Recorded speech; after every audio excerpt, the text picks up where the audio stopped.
Genotype and phenotype. What do these mean? And what is the difference? My name is Maria George, and in this video, I'm going to talk about the definitions of each of these terms, tell you the difference, show you an analogy that will hopefully help you understand the differences better, and then talk about the role of environment in the expression of genes. Let's start with the genotype. The genotype is the entire genetic inheritance of an individual organism. It's established when the sperm and the egg, or the ovum, they come together and they form a zygote. The phenotype is the observable characteristics of an organism, which includes their appearance, personality, intelligence, their talents, and other traits. So if you look at this picture of this example, the genotype is found in the DNA, and this codes for the phenotype. And so for this genotype, it's coding for the phenotype of a fly. Well, here's another analogy to help you learn the differences for genotype and phenotype. So think of genotype as the blueprints of a house.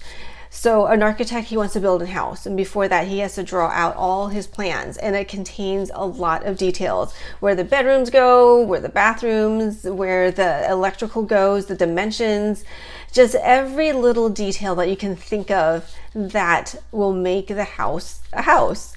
And so, but once he builds it, that is like the phenotype. The house is like the phenotype. That's what you see, all the characteristics that you see from the rooms, the windows, how the house is painted, how it's laid out, the structure. But you don't necessarily see everything that was in the blueprints, all the little dimensions that were written in, the electrical wiring, different details that you don't need to see but are a part of the house. There are two other terms that we can talk about when we're discussing the genotype and the phenotype of an individual, because many factors do affect which genes are expressed.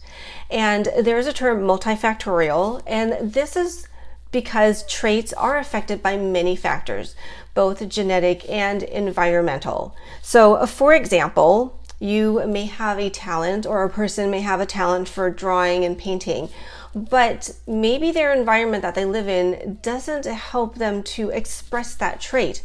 And so if they are not given the chance to draw and paint, then their potential, which might have been in their genetics, is not expressed. And so that's an example. Another one could be maybe someone is genetically predisposed to having weakened enamel, and their teeth might be more prone to cavities. But if this person knows that from family history, and they avoid candy and sugar and all those yummy sweet snacks, then perhaps they can avoid having as many cavities, or reduce the amount that they would have had if they had eaten more sugar and candy and sweet yummy things.